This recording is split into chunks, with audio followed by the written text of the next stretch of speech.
Okay, so this is the second screencast for how to use CamStudio.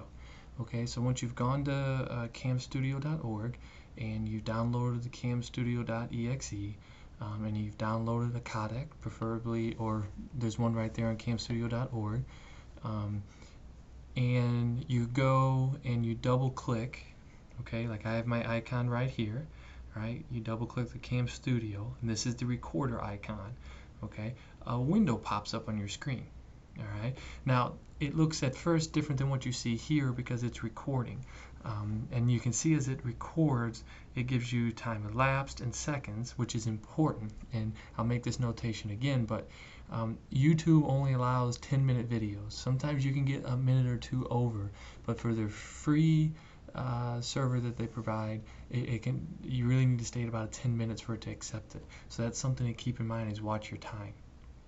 Okay, but there's a few settings you need to know, and these are settings I've played around with, and I encourage you to continue to play around with your settings. You know, part of what you'll find is that when doing this, there's a little bit of a lag between the voice and the screen, and that's one of the reasons why sometimes you think I'm just rambling on, because what I'm doing is I'm letting the screen catch up with my voice. Okay, and so that's something to keep in mind as you're playing with this, is determining which settings do the optimal voice and optimal screen annotations and move with it. All right. What you'll find is that you know, this will be highlighted in red, and when you push it, you'll get a square, and we'll show you how to set the size of the square. And where you implement that square is where the screen will begin recording. And so you put the square where you want to start recording, and then you left click on your mouse, and it'll either begin to flash, or you'll see green corners outlining it, depending on a setting you have. So one of the first things you want to do is under region. Okay, you want to put it on a fixed region. YouTube doesn't do full screen. Well, it does do full screen, but it's distorted and it's difficult to see. So you want to put it on a fixed region, and one of the ways to set the regions is to double click on it, and then the fixed region box comes up. Okay, now I don't necessarily mess with the left and the top. I just set the width, and here's the width and height I have set for this, and that'll fit into that screen that you see on YouTube. Okay, I could make it a little bit wider, but I feel like this keeps it close enough so that the viewer can see better. I think when you make it wider, it distorts images a little bit.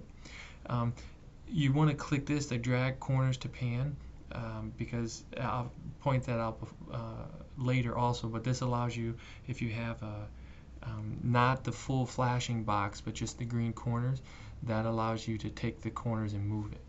Okay. It'll make sense. You know, obviously this is pause, and if you click pause, it'll pause the recording, and then you would need to click this to begin. Click the red button again to begin.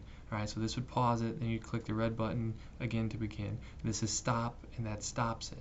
Okay, and once it stops it, a screen, which you know, I can't show you because it'll stop recording, a screen pops up asking you to name your file and where to save it. You know, it's important to name it, give it names that you can follow, and whatever you name it is what it'll be named when it gets uploaded to YouTube, which is the next video. We'll show you how to create a YouTube account and upload. Okay, let's go to options. You have video options, you have cursor options. Cursor options, you can play around with that. We won't get into that. But we have record audio from microphone option. By clicking on that, let me double click it. That puts the check mark on there, all right, so that you know to record. Now, audio options, if you hold it on there, this window pops up. Audio options for microphones. Click on that. Okay, this is where you go and tell it where or what your microphone is with this drop down menu. Okay, I have a Logitech mic plugged in through my webcam, and so I had to go down the menu and tell it to go to it. All right, the other thing you want to do is with this drop down menu, audio, at least for my microphone, works best to set here. Okay, so that's something you want to play around with and see.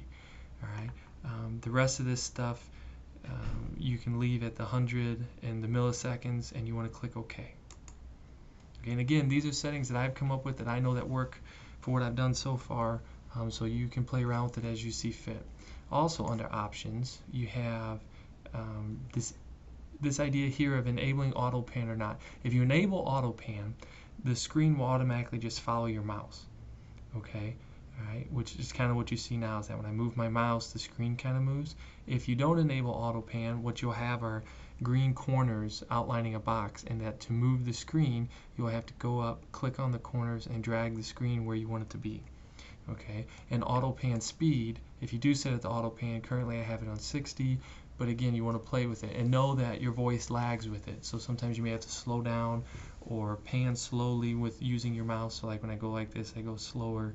It allows the voice to keep up with it better.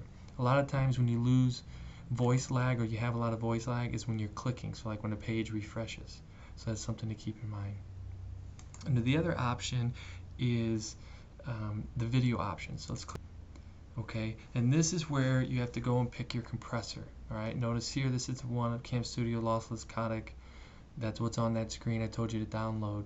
Okay, and the way you pick your compressor here, and it'll give a list of all the ones that are available. And if you've downloaded and run the CamStudio one, it would be on here as available.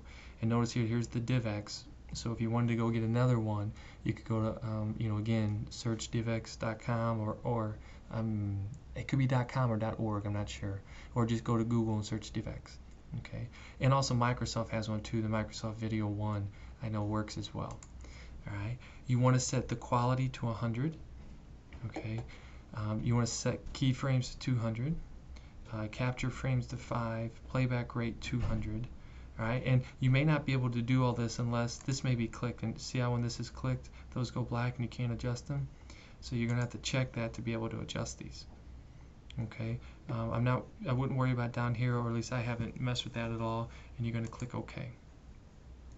Those are pretty much the basic settings that I have this at, so that the screen and the video you're watching and seeing, those are the settings I use to get it. The next one, we'll talk about how to upload it to YouTube. It's a two-step process. One, you'll have to create a YouTube account, and then you have to go through the upload process, which is a little bit just like uploading a document to an email. That part's kind of easy. But keep in mind that what you name the file. Okay, so when I'm done here, I'm going to click stop. And then after a few seconds, the screen's going to pop up, and I'm going to be able to save it wherever I want to save it. But whatever you name it is how it's going to appear in YouTube. So you have to keep that in mind as you go to name them. All right.